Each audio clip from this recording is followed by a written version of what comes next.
This is Email, and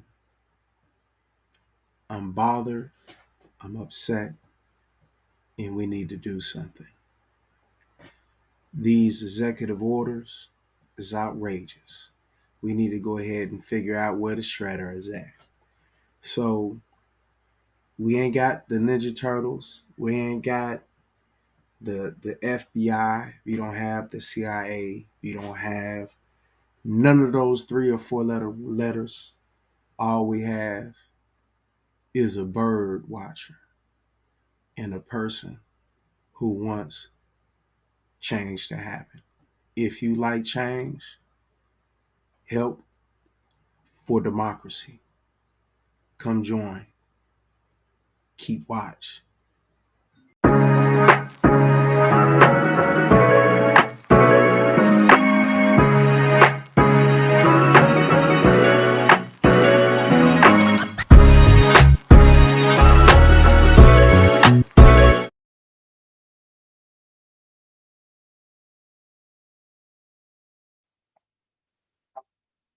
Good morning, good afternoon, good evening.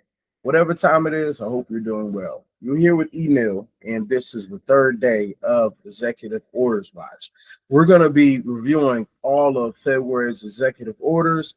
Then we're going to be looking at the ones that are very important to the ones that are okay. They're kind of important. We're not going to pay too much attention, but we have 2 case studies that we're going to be going over, which is not as long as the one overturning Biden's executive orders. If you was with us last week, that would be great if you understand what that was about.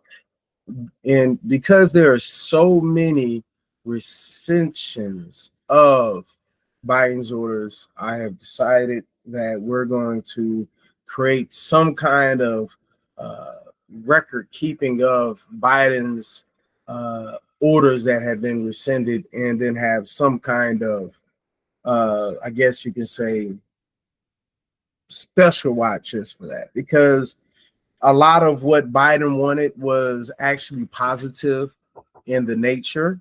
And because it was positive in the nature, um, because the only real reason why Trump has chosen to eliminate a lot of what Biden has got going on is not because he wants to make a better United States. It is more or less to spite the old administration. So, with that being said, let's go ahead and dive into the executive orders that were signed in February.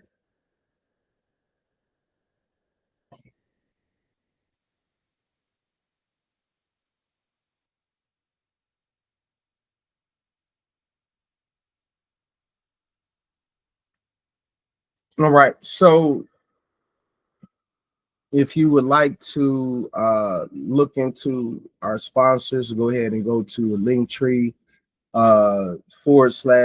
/emillions Williams. It has a few links that, if you would like, you'd be able to check out. Um, all right. So, executive orders from 14195. The first one would be imposing duties to address the synthetic opioid supply chain in the People's Republic of China, signed the 1st of February.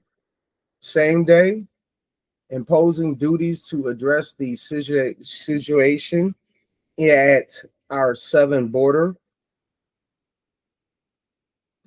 Same day, imposing duties to address the flow of illicit drugs across our northern border. 2 days later, progress on the situation at our southern border. And the same thing for the northern border was the next executive order. Same day, a plan for establishing a United States sovereign wealth fund. The next one, withdrawing the United States from and ending funding to certain United Nations organizations and reviewing United States support to all international organizations. The next following day, that was the next following day. So the day after that, February 5th, keeping men out of women's sports. The same day, amendment to duties addressing the synthetic opioid supply chain in the People's Republic of China. The next one, which will be signed the next day, eradicating anti-Christian bias. The next one, imposing sanctions on the International Criminal Court. One reason why I feel that the eradicating anti-Christian bias is not important is just because no one really is biased against Christianity. Plus, we try to separate religion and state as it is. So, with that being said, we don't go over here talking about some anti-Buddhist, anti-Islam, and and saying that we need to eradicate this bias. We don't go out the way to say it. So why go out the way to say the Christian bias? But that's something that's neither here nor there. I did put it in where it's not important, but it's not important just because it's something that we should not look at. It's not important because it's like a non-factor. The next one, protecting Second Amendment rights. The same day, establishment of the White House Faith Office. Same day, addressing egregious actions of the Republic of South Africa. I wonder why they did that. The next one, which was signed on the 10th, 3 days later, pausing Foreign Corrupt Practices Act enforcement to further American economic and national security. Same day, ending procurement and forced use of paper straws. Same day, eliminating the Federal Executive Institute. The next day, implementing the President's Department of Government Efficiency Workforce Optimization Initiative. Next day, One Voice for America's Foreign Relations. The next day, establishing the President's Make America Healthy Again Commission. The next day, the 14th, I must say this is a day that he put out a lot of termination letters, which hit a lot of us very hard. So I have to acknowledge that. But a lot of us got their jobs back. So that is great too.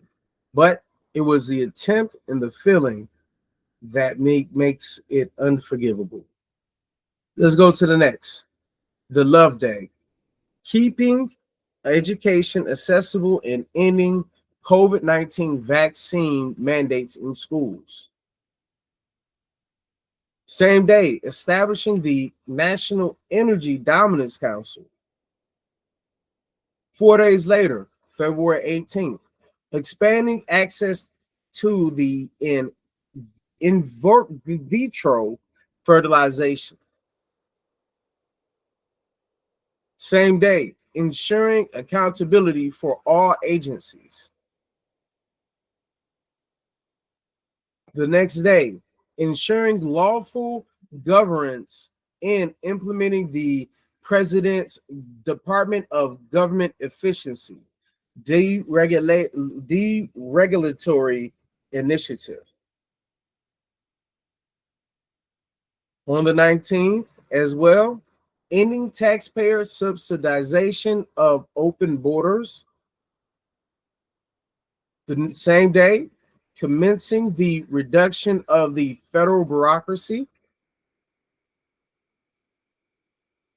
On the 25th, making America healthy again by empowering patients with clear, accurate, and actionable healthcare pricing information. Same day, addressing the threat to national security from imports of copper. The next day, on the 26th, implementing the President's Department of Government Efficiency Cost Efficiency Initiative.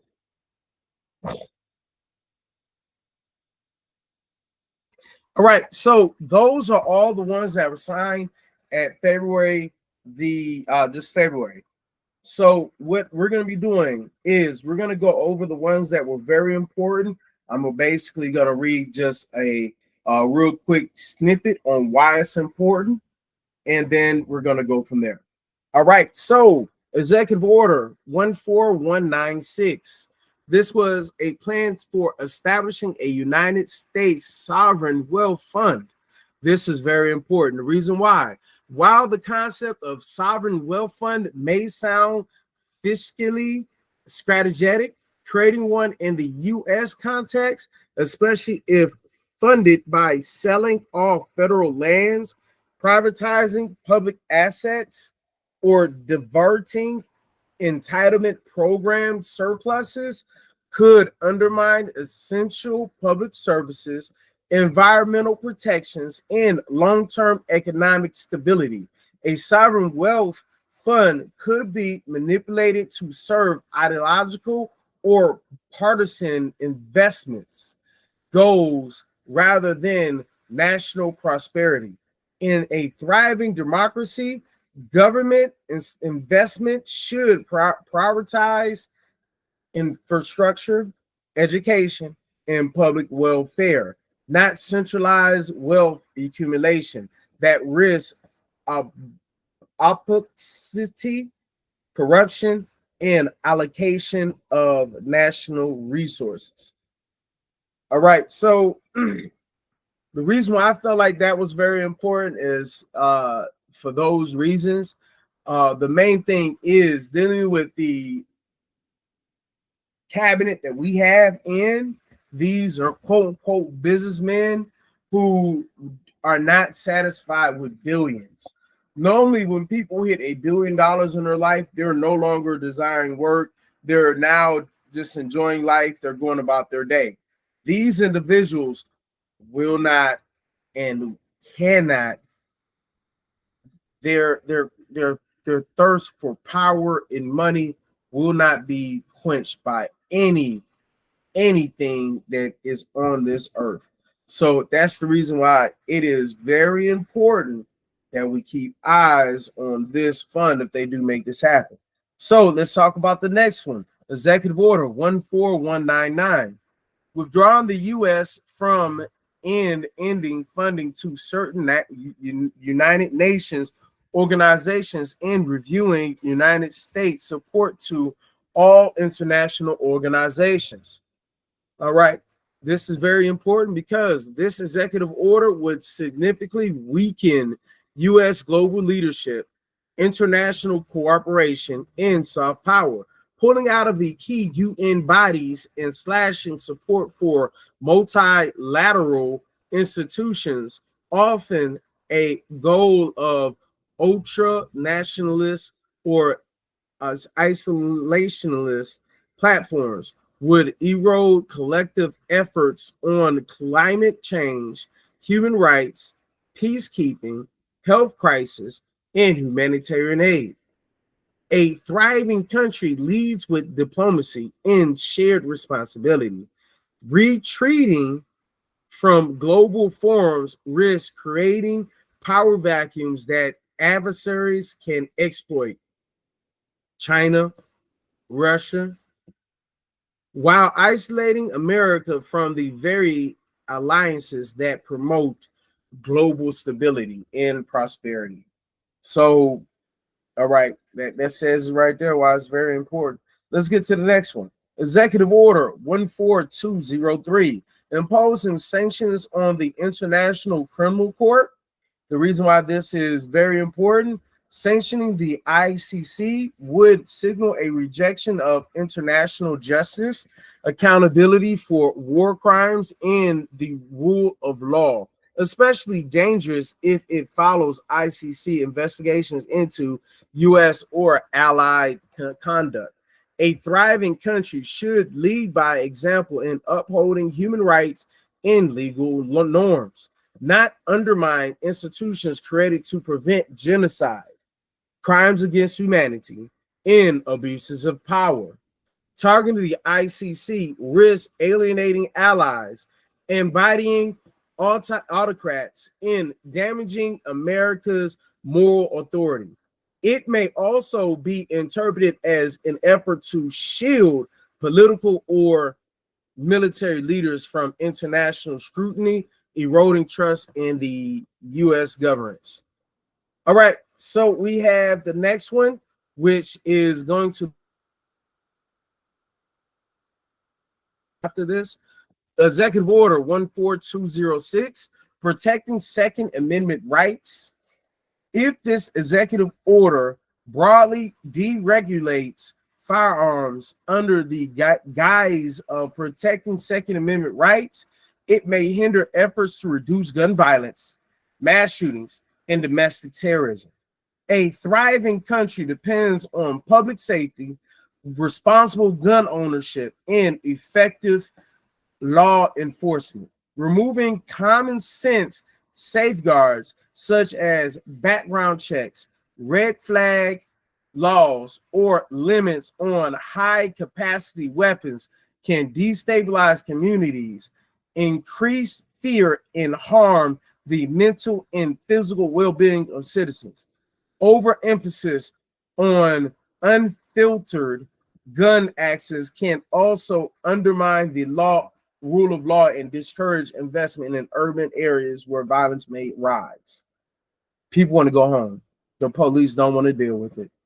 Executive Order 14204, addressing egregious actions of the Republic of South Africa, which is going to be one of the ones that we're going to be taking a look at. 2 case studies. All right. So with this one, if this executive order unjustly targets South Africa with sanctions, diplomatic isolation, or punitive trade restrictions based on ideological or radically charged premises, as some anti-globalist or nationalist policies may attempt, it could damage U.S. credibility abroad, disrupt trade with African nations, and strain long-standing alliances. A thriving country fosters respectful international relations, promotes mutual growth, and works multilaterally to resolve concerns. Weaponizing foreign policy for domestic political gain or ideological purity can lead to insustainability, reputational harm, and lost economic and diplomatic opportunities in emerging regions like sub-Saharan Africa. All right, the next executive order 14209, pausing Foreign Corrupt Practices Act enforcement to further American economic and national security. Suspending enforcement of the Foreign Corrupt Practices Act, FCPA, would severely damage U.S. credibility in promoting global anti-corruption standards. The FCPA is a pillar of ethical business practices abroad. Pausing it essentially signals that American companies are free to bribe foreign officials to win contracts. This undermines the rule of law, fuels authoritarian regimes, and hurts honest global competitors. In the long run, It erodes trust in American corporations and invites retaliatory regulations. A thriving nation leads with integrity, not by sacrificing ethics for short term economic or geopolitical gain. That's one thing we have to talk about when it comes to those. They had a lot of real quick, let's get it done type by any means necessary, which is going to hurt us. All right, the next one, Executive Order 14207, eliminating the Federal Executive Initiative. The Federal Executive Initiative, FEII, provides advanced leadership development for senior federal executives. Eliminating it would weaken institutional memory, professional competencies, competency, and non-bipartisan continuity in government leadership. It also aligns with efforts to dismantle or politicize the career civil service. A thriving democracy depends on skilled, ethical, and stable public servants. Cutting this training pipeline creates a leadership vacuum and increases susceptibility to political cronyism and operational dysfunction. Next one, Executive Order 14210, implementing the President's Department of Government Efficiency Workforce Optimization Initiative. While efficiency sounds appealing, this executive order likely masks efforts to downsize or purge federal agencies under ideological pretext. The term workforce optimization often implies mass layoffs, loyalty-based hiring, and centralization of power. If aligned with Project 2025, this could dismantle career expertise, politicize agencies, and cripple regulatory enforcement.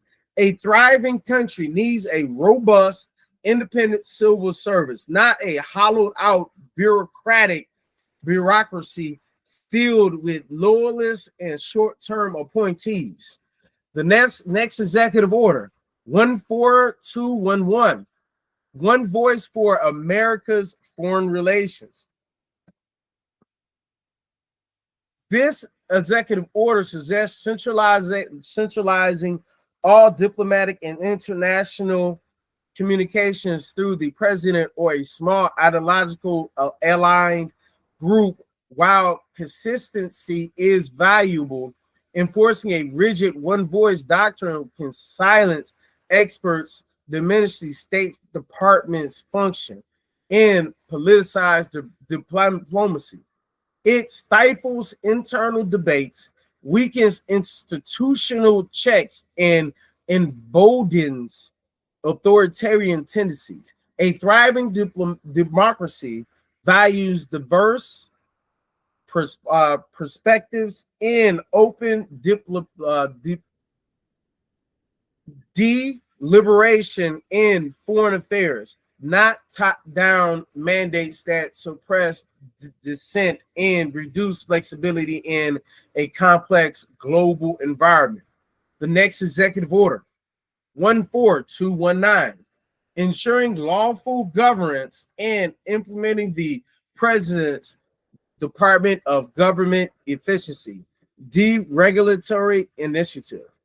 Framed in the language of lawful governance and efficiency, this executive order likely seeks to dismantle federal regulations that protect public health, civil rights, labor standards, environmental protections, and market fairness. When deregulations is driven by ideological rather than evidence, it weakens the very rules that enables a thriving an economy in society. By broad deregulation undercuts consumer safety, opens the door to corporate abuse, and reduces accountability. Efficiency in this context often means fewer safeguards and less public oversight, not actual improvement in governance.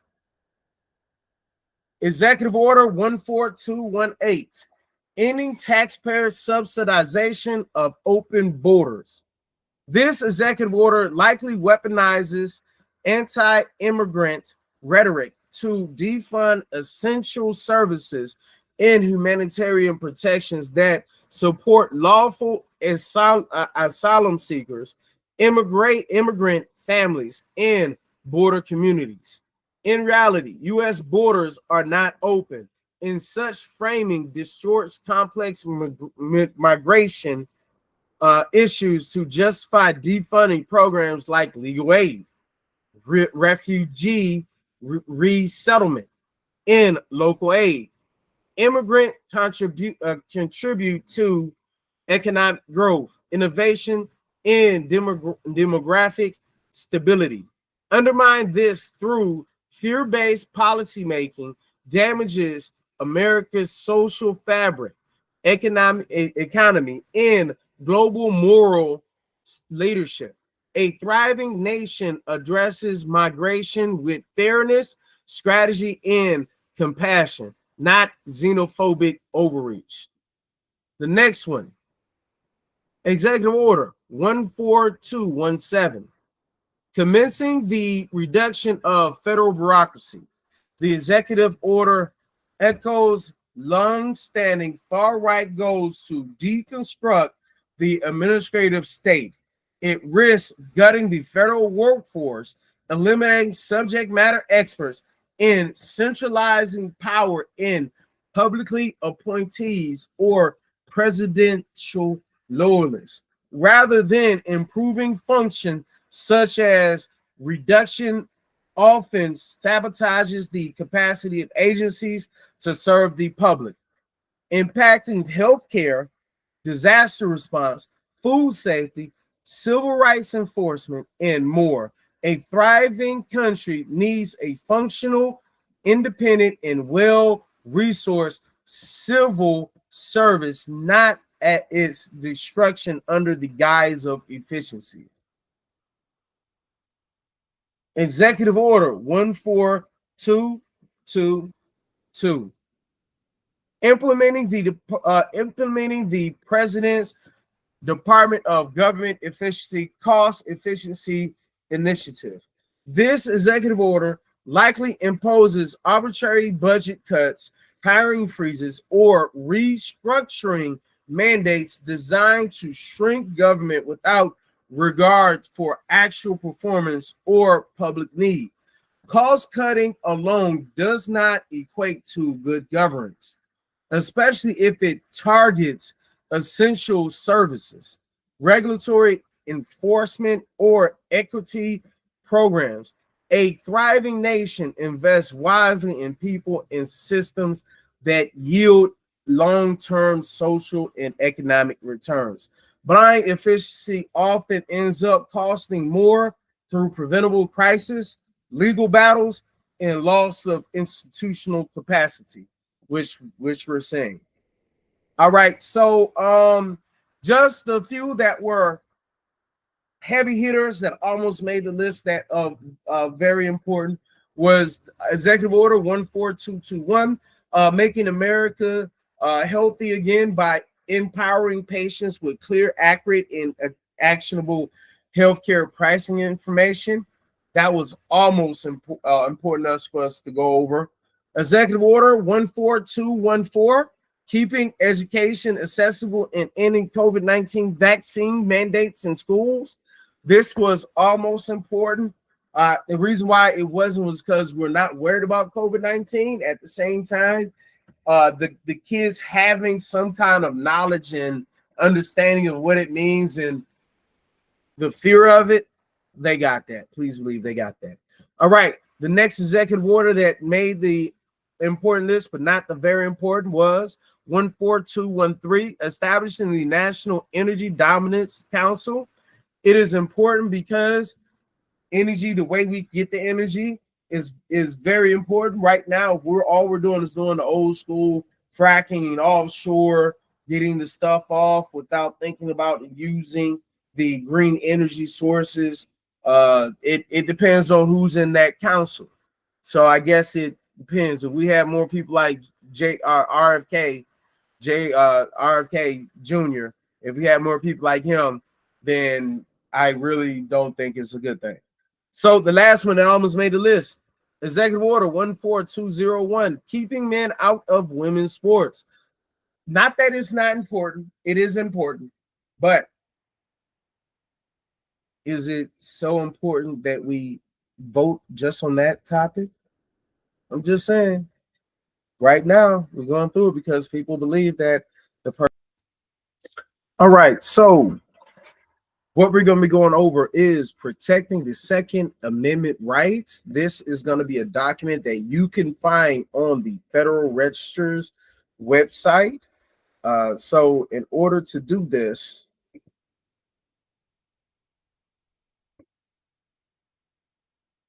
just go to federalregister.gov, and then essentially you can find whatever executive order since 1937 from FDR to present. You can see your favorite, you can see your worst executive order from Carter, from Nixon to Trump, from the both Bushes, Reagan, etc.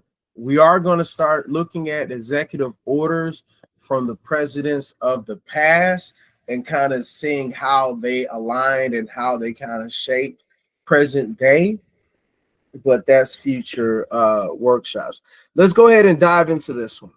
So this presidential document, which is Executive Order 14206 of February 7, 2025, protecting Second Amendment rights. By the authority vested in me as president by the Constitution and the laws of the U.S. of A, it is hereby ordered. Section 1, purpose. The Second Amendment is an indispensable safeguard of security and liberty. It has preserved the right of the American people to protect ourselves, our families, and our freedoms since the founding of our great nation. Because it is foundational to maintaining all other rights held by Americans, the right to keep and bear arms must not be infringed. I know a bunch of my Texas brothers like, you know what I mean? Military cats like, yeah, too. But I know definitely Texas people like, yeah, grandma talking like, yeah, baby, you ain't gonna take my gun from me. All right, so section 2, plan of action. A, within 30 days of date of this order, the Attorney General shall examine all orders, regulations, guidance, plans, international agreements, and other actions of executive departments and agencies to assist any ongoing infringements of the Second Amendment rights of our citizens and present a proposed plan of action to the president through the domestic policy advisor to protect the Second Amendment rights of all Americans. B, in developing such proposed plan of action, the Attorney General shall review at a minimum. One, all presidential and agencies actions from January 2021 through January 2025 that purports to promote safety but may have impinged on the Second Amendment rights of law-abiding citizens. 2, rules promulgated by the Department of Justice, including by the Bureau of Alcohol, Tobacco, Firearms, and Explosives from January 2021 through January 2025, pertaining to firearms and or federal firearm licensees. 3, agencies plans, orders, and actions regarding the so-called enhanced regulatory enforcement policy pertaining to firearms and or federal firearm licensees. 4. Reports and related documents issued by the White House Office of Gun Violence Prevention. 5. The position taken by the U.S. in any of all ongoing and potential litigation that affects or could affect the ability of Americans to exercise their Second Amendment rights. 6. Agencies classification of firearms and ammunition. 7. The processing of application to make, manufacture, transfer, or export firearms. That number 6 is very dangerous to me because when you talk about reclassification of firearms, at a certain point, they're going to start saying semi-automatics and the difference out of this and the difference out of stuff that shoots more than one projectile, and they're going to be loose with these words. Long story short, there's going to be more massacres. There's going to be more shootouts.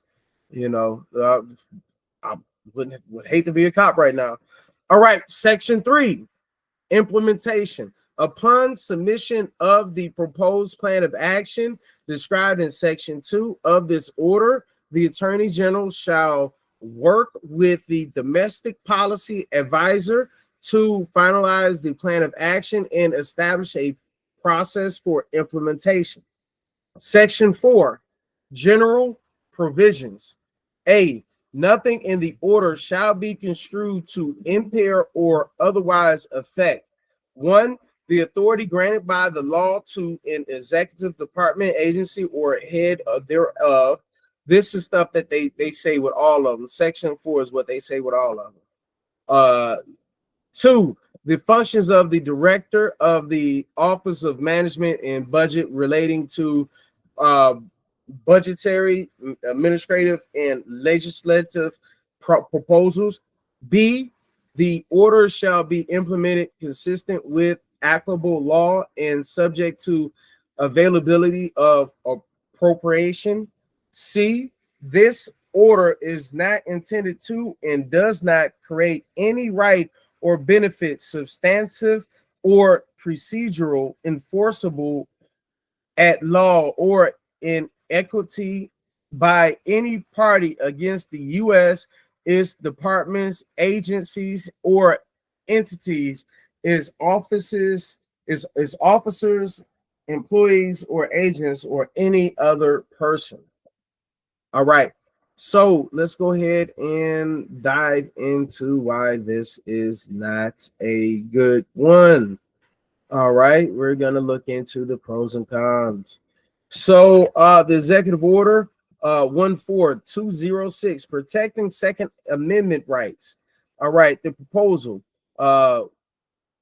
directs the U.S. Attorney General to review and eliminate any federal executive action from January 2021 to January 2025 that may infringe on Second Amendment rights. This includes re-examining agency regulations, enforcement policies, firearm classification, and litigation stances. The ultimate goal is to strengthen protections for gun owners and reverse any perceived restrictions imposed during prior administration. All right, so it's basically going to roll back all of the gains that any gun activists have had, or any mother that has lost somebody or father that has lost somebody. Is limiting though all of their actions that they've done in the past. All right, so let's go ahead and talk about the pros. Supporters' perspective. 1. Affirms constitutional rights, reinforces the Second Amendment as central to American liberty, aligning with strict constitutionalist interpretations. 2. Rolls back regulations, may rescind or weaken ATF rules, such as those on pistol braces or background check expansions, pleasing gun rights advocates and manufacturers. Three, pushes against federal overreach, seen as corrective measures to what supporters claim were unconstitutional encroachments on law abiding gun owners during the Biden administration. Number four, legal clarity for gun owners and dealers, re examining firearm classifications and export processes could reduce regulatory ambiguity for FFLs and manufacturers. All right, so let's talk about the cons. So the risks and dangers undermines gun safety efforts, could reverse meaningful progress made in reducing gun violence, such as red flag laws, background check improvements, in ghost gun tracking. Number two, politicizing law enforcement, which weakens independent agencies like ATF by forcing them into ideological alignment with an absolutist Second Amendment stance. All right, so the third thing, it signals to extremists. The language emphasizes foundational rights and urgencies may be interpreted by militia groups as government endorsement of armed resistance. Number four, threatens international cooperation, undermine firearm export import laws and treaties may complicate U.S. relationships with allies on arms control and transnational crime.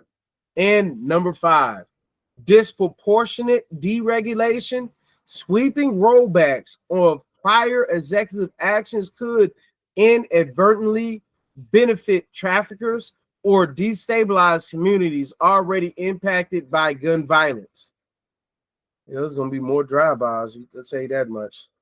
Potential negative consequences of a militia mentality response. Again, this is Executive Order 14206. Could unintentionally fuel far-right militant attitudes, especially among factions that view the federal government as tyrannical. The dangers include one, militia radicalization and embodiment. The executive orders framing may validate militia groups' belief that violent defense of Second Amendment rights is patriotic. The next part of that would be could spur recruitment drives or paramilitary drills in preparation for perceived threats to liberty. The second thing, increased armed confrontations. Militias may feel empowered to challenge local, state, and federal law enforcement over red flag enforcement or gun seizure operations. So it's going to be a lot more, it's going to be more violent for those law enforcement. Number three, threats to democratic institutions. With rising distrust in elections and government legitimacy, armed factions could view civil unrest as viable method of restoring freedom. The fourth, online extremism and disinformation. Echo chambers on platforms like X, Gab, or Truth Social may amplify misinterpretations of the executive order as permission for insertion or violent resistance. Basically, January 6th all over again. All right. The last part, number 5, stoking anti-government violence. Fringe elements may interpret the executive order as a signal of a coming civil conflict over gun rights, potentially leading to attacks on public officials or institutes. I recall there was a house that was set on fire in Pennsylvania or New Jersey, one of those states up in the northeast. I'll figure it out later. So, in conclusion, Executive Order 14206 is more than a procedural directive. It's a political statement with wide reaching implications. While it while it caters to Second Amendment advocates, it risks destabilizing federal authority, rolling back essential safety regulations, and emboldening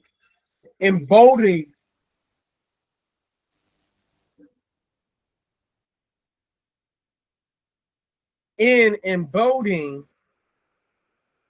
armed extremist groups. Without careful implementation, it could accelerate the militarization of political discourse and increase the likelihood of domestic unrest. All right, so let's go ahead and let's take a look on how to find the executive orders. So again, you go to this website. This is the federalregister.gov. And from here, we're looking for 12426 or 14204, one of those two.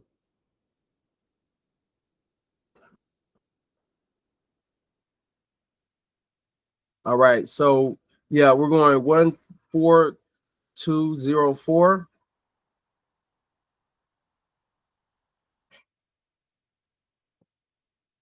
Okay, so this is only really one page. So this executive order 14204 of February 7, 2025. This is addressing egregious actions of the Republic of South Africa by the authority vested in me as president by the Constitution and the laws of the U.S. of A.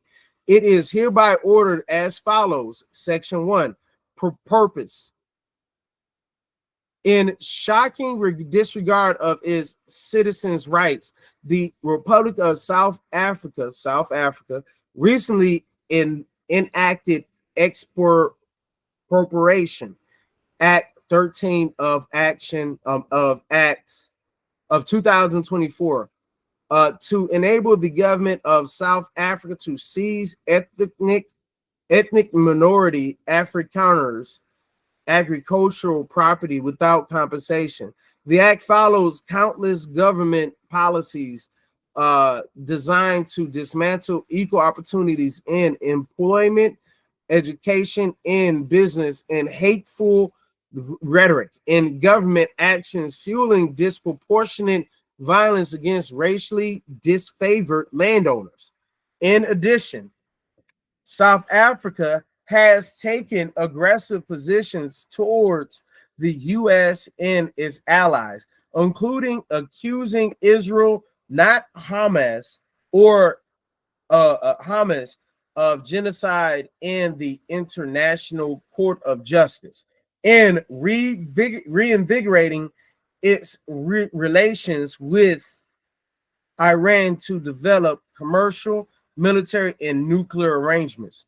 The U.S. cannot support the government of South Africa's commission of rights violations in its country or is undermining U.S. foreign policy, which poses national security threats in our nation, our allies, our African partners, in our interests.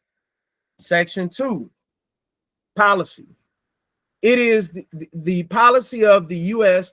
that as long as South Africa continues this unjust, immoral practice that harms our nation, A, the U.S. shall not provide aid or assistance to South Africa. The B, the U.S. shall promote the resettlement of of Afrikaners refugee escaping government-sponsored race-based discrimination, including racially discriminatory property confiscation. Section 3, assistance.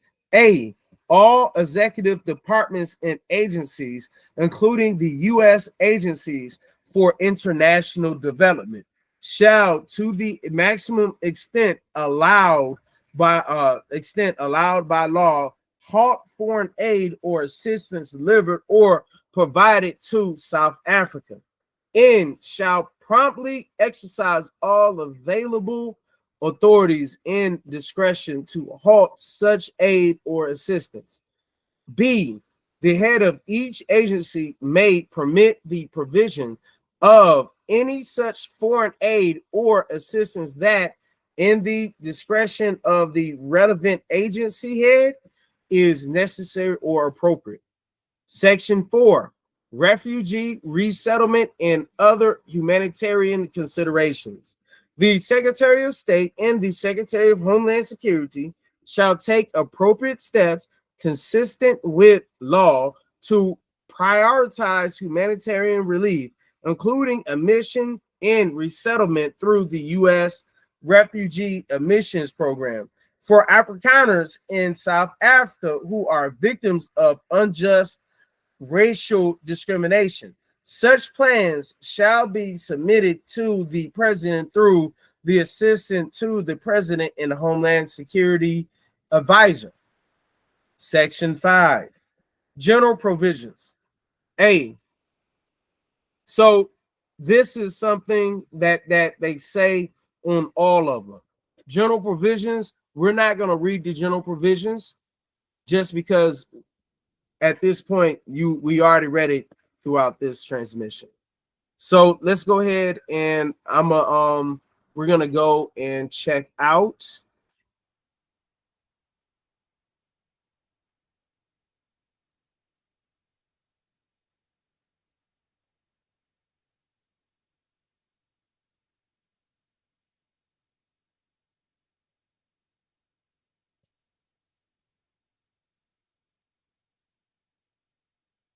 So again, if anybody wants to check out the executive orders as far as the documents that I have for all of this, you can. In the Google Drive, every time that people show up, I make it a point to give this to you. So if you show up to any of my workshops, or in this case, I'll probably try to bring it down into the below section, it will be there. So looking at case study number 3, and it's 2 different ones. This one I felt like really highlighted a lot of Elon Musk, but we're not going to talk about Elon's Musk relationship just yet. We're first going to just say what it means to us as Americans first. We're not going to talk about what it means to the world's richest man in America, in the world. So let's go ahead and talk about Executive Order 14204. Accuses South Africa of racially motivated expropriation without compensation, EWC, targeting Afrikaners under the Expropriation Act 13 of 2024. Systematic anti-white policies in employment, education, and business. It also has diplomatic hostility towards the U.S. and its allies, notably Israel, and closer ties with Iran. As a response, the executive order halts U.S. aid and initiates a resettlement plan for Afrikaners under refugee protections. This framing mirrors themes from far right nationalist agendas that distorts racial dynamics in post-apartheid South Africa to advance the a white victimhood narrative and justify anti-globalist, anti-multi uh, uh, multilateralist policy shifts. So, just a little background on South Africa's export Expropriations Act 13 of 2024, expropriations. What the act actually does, the Expropriations Act 2000 in 2024 is a reform measurement meant to clarify legal procedures for expropriations, also allows expropriations without compensation in specific cases, such as abandoned land or land held purely for speculation. The last part will be align land reform with constitutional requirements, particularly Section 25 of South Africa's Constitution. So a few things that Executive Order 14204 had misrepresented. The executive order mischaracterizes the act as targeting ethnic minority Afrikaners. That there is no racial language in the legislation.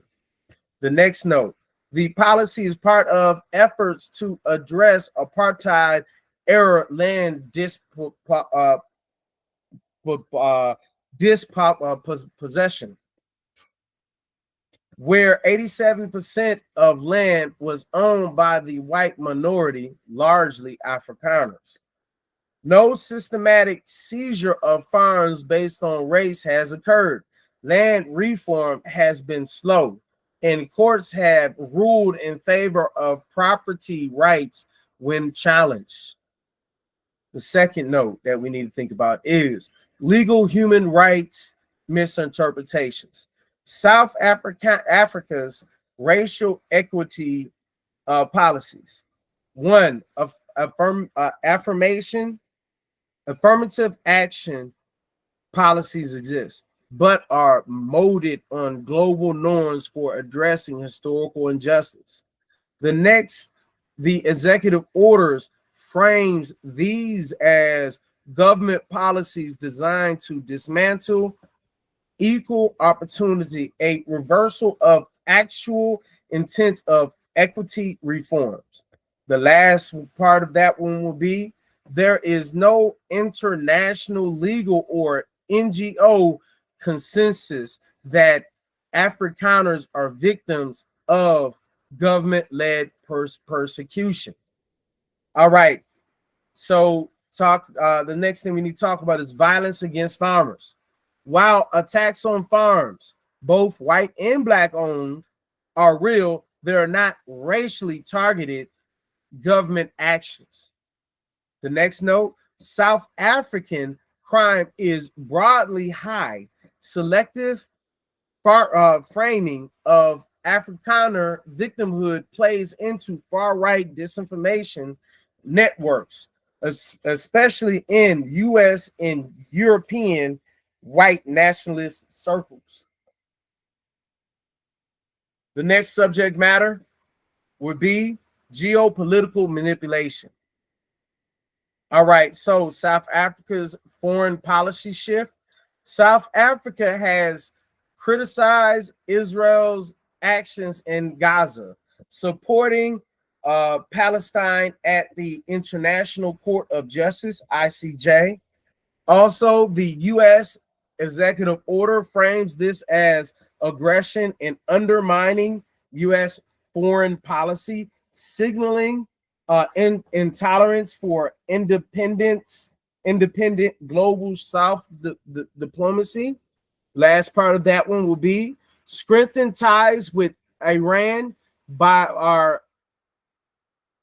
are portrayed as threatening, but South Africa maintains diverse diplomatic relations, consistent with BRICS alignment, not U.S. antagonism.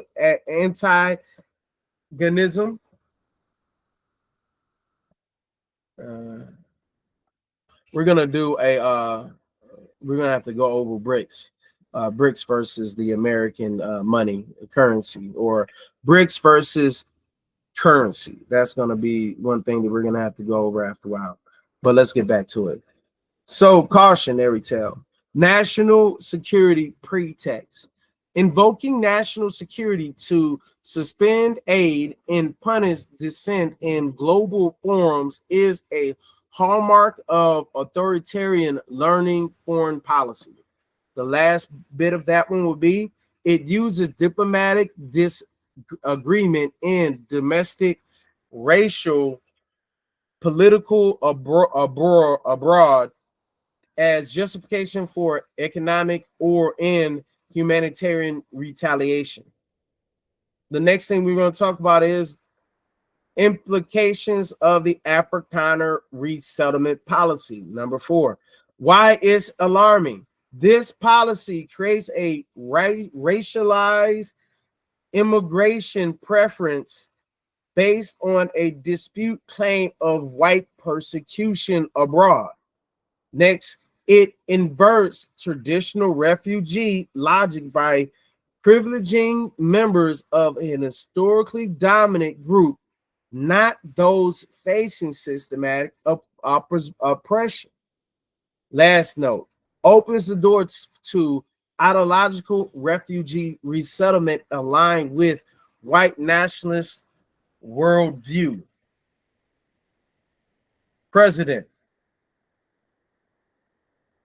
no U.S. refugee policy in modern era has singled out a historically privileged group abroad for protection from equity-based reforms. This is a first. So let's talk about strategic and diplomatic consequences. So when we talk about U.S.-Africa relations, the potential harm signals to the continent that the U.S. may punish sovereign domestic reforms if they don't align with its ideology. It's not really our ideology, is Trump's ideology, but at the same time, he's the president, so we got to claim him. It's like family. You got to claim him if you don't want to.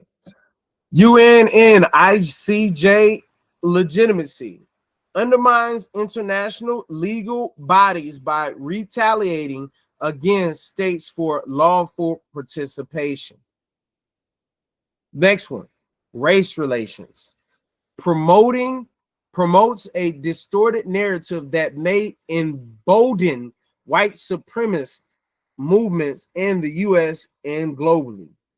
The last one will be global South diplomacy, risk pushing South Africa and others further towards China, Russia, and other alternative alliances. So let's talk about the conclusion.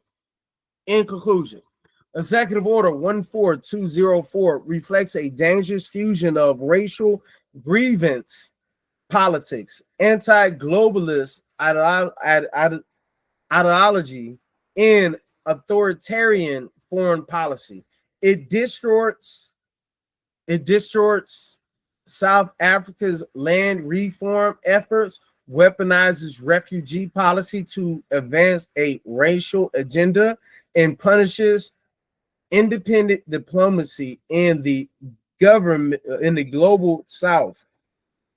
Rather than supporting human rights, it undermines multilateralism, legal norms, and racial equity, contradicting the principle of a thriving democratic society. So when we look at the South Africa take, there's one thing that we have to really acknowledge: the fact that Elon Musk is the biggest contributor to Donald Trump, and all of a sudden we have this now glorified interest in South Africa. So we're going to talk about the background a little bit, and we're going to talk about Elon Musk in South Africa. Birth and upbringing. Musk was born in Pretoria, Pretoria, South Africa in 1971 during the apartheid regime. He left South Africa at age 17 to avoid mandatory military service in the apartheid government and to pursue opportunities abroad. He ran from scared. He was scared. He didn't want to die. He didn't want to go to war. Family background. His father, Errol Musk, has faced public scrutiny for benefiting from South Africa's racially unequal structures, including alleged investment in an emerald mine. I've seen a documentary with him, and he basically said, well, it was a documentary. It was like an interview, and he basically said Elon Musk can't be racist because he had black servant friends. Look it up. All right. Public comments on South Africa. Musk has rarely spoken critically about apartheid, but has occasionally made comments of South Africa's climb in energy infrastructures, often highlighting the country's failures post-apartheid. Legal and ethical implications of involvement. If Elon Musk were materially involved in shaping or lobbying for Executive Order 14204, hypothetically, the legal and ethical implications would include legal consideration, foreign policy influences. U.S. law prohibits private citizens, including CEOs, from negotiating foreign policy on behalf of U.S. government.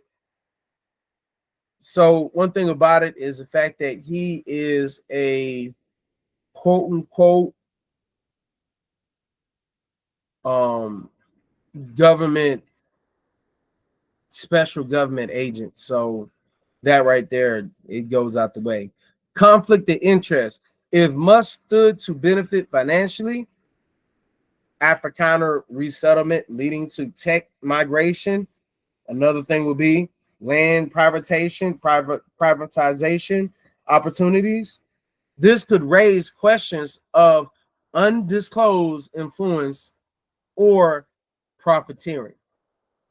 The last legal consideration will be corporate risk exposure. Any involvement could lead to regulatory, shareholder, or reputational scrutiny for Tesla, SpaceX, Starlink, especially if tied to racially charged or foreign interference actions.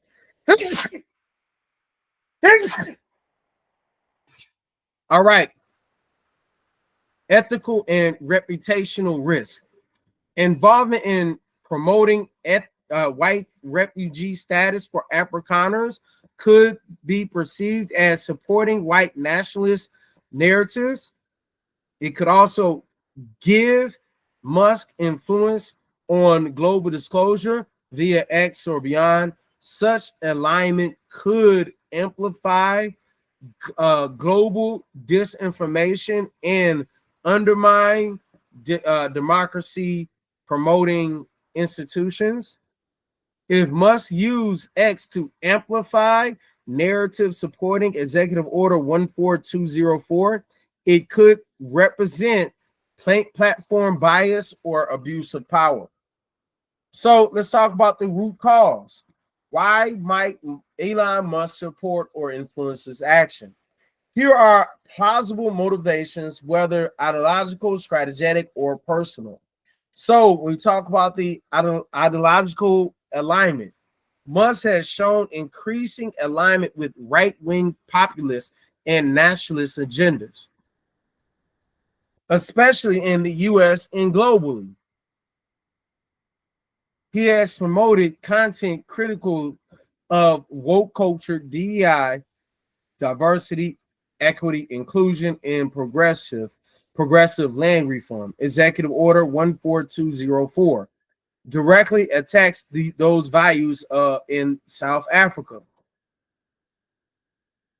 I really do believe that a lot of Nazi Germany people fled to South Africa when it was time's up. All right, let's talk about B.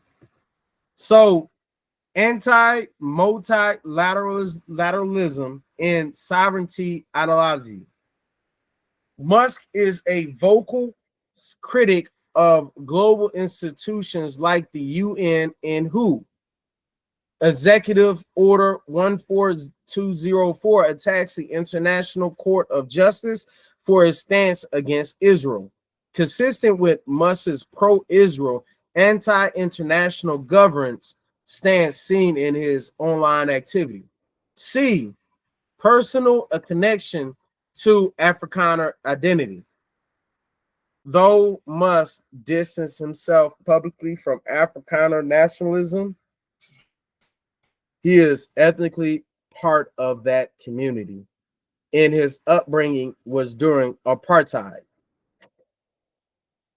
Let me read the whole thing again.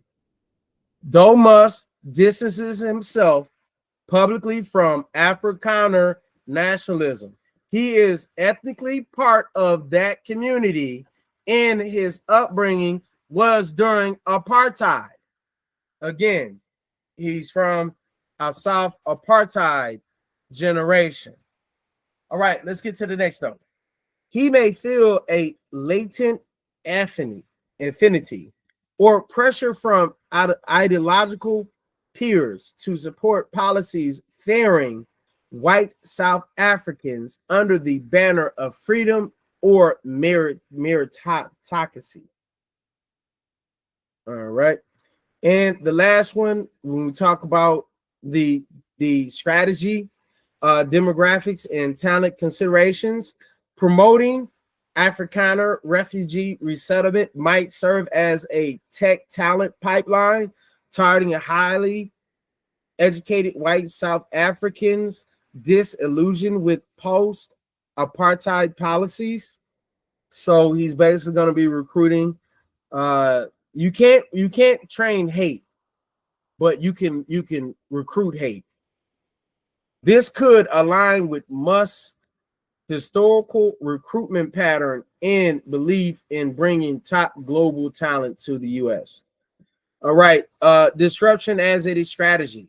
Musk consistently champions disruption over stability.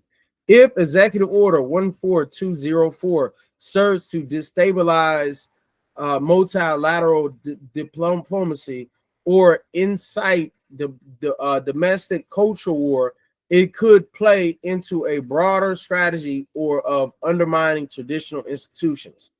In conclusion, while there is no public evidence that Elon Musk is officially behind or advising Executive Order 14204, his ideological, personal background, and online behavior suggests alignment with his worldview. If proven to be involved, it would raise serious legal, ethical concerns, particularly around racial favoritism and private influence over foreign policy. It could trigger backlash from civil rights organizations, international watchdogs, and U.S. lawmakers, especially given the racial and geopolitical consequences. It would represent a dangerous precedent for where billionaire influences shapes racialized foreign policy in alignment with far right narratives. All right. So what I'm gonna say about both of the case studies is that let's talk about the Second Amendment first. When we talk about gun rights, everyone should have the right to protect themselves. Now, the thing with the Democrats, we don't have a far left issue, we have a far right issue. Now, there is no Democrat that I believe that would say we don't need no form of protection. Now, the level of protection, that is where we could differ. And when we talk about the level of protection, when we refer to the level of protection, meaning that we don't need semi-automatic guns, we don't need our assault rifles, we don't need things that blow holes, 3 feet holes in walls. We don't need that. We don't need them street sweepers. That is something we don't need. Now, the thing is, current day, we have a lot of regulatory regulations that were put in place due to the them lobbying, them promoting, them continually marching and fighting for their dead relatives, or them having such a heart for humanity that they want to go out the way and preserve humanity. A lot of people don't really respect it, but hey, it is what it is. Uh, this is something that everyone wants to protect our Second Amendment rights. Now, to the level of that is on that's the discussion. We don't want this to be a reason why people can bypass background checks. People could get weapons that should not be on the streets at all.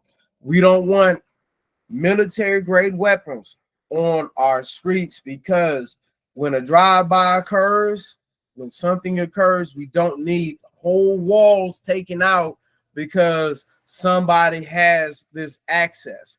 And please believe what will happen. They will pay people to do things to other people in order to silence them. That's one thing that will happen. Another thing that will happen will be the weapons will somehow, some way get into the hands of the real bad actors. Now, let's go ahead and talk about the Elon Musk involvement with potential involvement with the South African executive order. Now, the thing is, when you hear Donald Trump talk about uh when he talk about immigrants and people who are not in America, he says he wants the good immigrants to come, and he's always kind of bird signaling and kind of dog whistling that we want the good white folks. He really makes it a point that he really brings it out, and he basically said that in so many past interviews where he's saying that certain classes of people like Haiti, he threw Haiti under the bus. Then I even tell you one city that he put under the bus here. He puts Detroit constantly under the bus. Shoot, I believe he even put Chicago under the bus. Long story short, if the person from of a place come, regardless on where it is, if they have a white complexion, they might be all right as long as their ideas are similar to his. So, with that being said, I'm gonna bid y'all adieu, and this will conclude our case studies. So, what we're going to be doing after this, we're going to be watching a few videos, and then from there, we're going to get some feedbacks on what's going on. So, I bid you adieu for a little bit, and I'll see you in a while. I mean, look, y'all see that they throwing the trash out. They know what's about to happen. What's about to go? Not he ain't putting his finger up. He ain't putting his finger up. So then he goes outside. Then he goes outside, and let's see here. That's the end of the video. He walked his ass back in, and right there is when, and then he pushed the brother.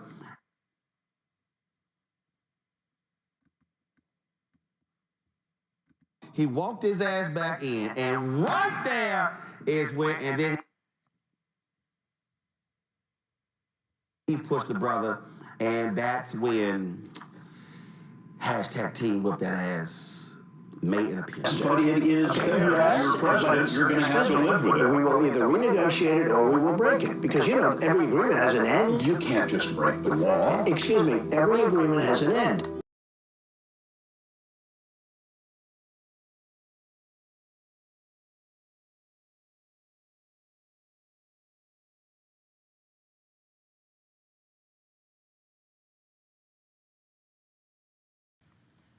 Pauline's Pizza, where we deliver happiness one slice at a time. What's your craving today? Hi, can you tell me about your menu? Of course. We offer handmade pizzas with different crusts like thin crust, original, or deep dish. We also have fresh salads, pastas, and both bone-in and boneless wings. Would you like to hear about our specialty pies or any current special deals? Do you have any gluten-free options? Yes, we do. Our gluten-free crusts are super tasty, but there's a $3 upcharge. Would you like me to go over the options with you? Great. What's the largest size pizza you offer? Our largest size is the extra large pizza, perfect for feeding a crowd. Plus, if you upgrade to an extra large, you'll get a free 2-liter soda. How does that sound? That sounds great. Can I get that gluten-free? Absolutely. You can get the extra large with a gluten-free crust. What toppings would you like on your pizza? Do you offer any vegan cheese options? Yes, we do. Our vegan cheese is delicious and comes with a $3 upcharge. Would you like to add that to your gluten-free pizza? Yeah. Great choice. So we've got an extra large gluten-free pizza with vegan cheese. Any other toppings you'd like to add? Well, one moment. What about hosting an event? Do you have any space for a birthday party? Yes, we do host parties and offer catering. Let me get your email address so I can send over our catering plans. How many people are you planning to invite? I left my sunglasses there last week. Can you check if they're still there? I can definitely check for you. Can you describe the sunglasses for me? They're black with silver frames. Thanks for the details. I'll have someone check on that for you. Is there anything else I can help with today? No, that's all for now. I'll call back later. Thanks.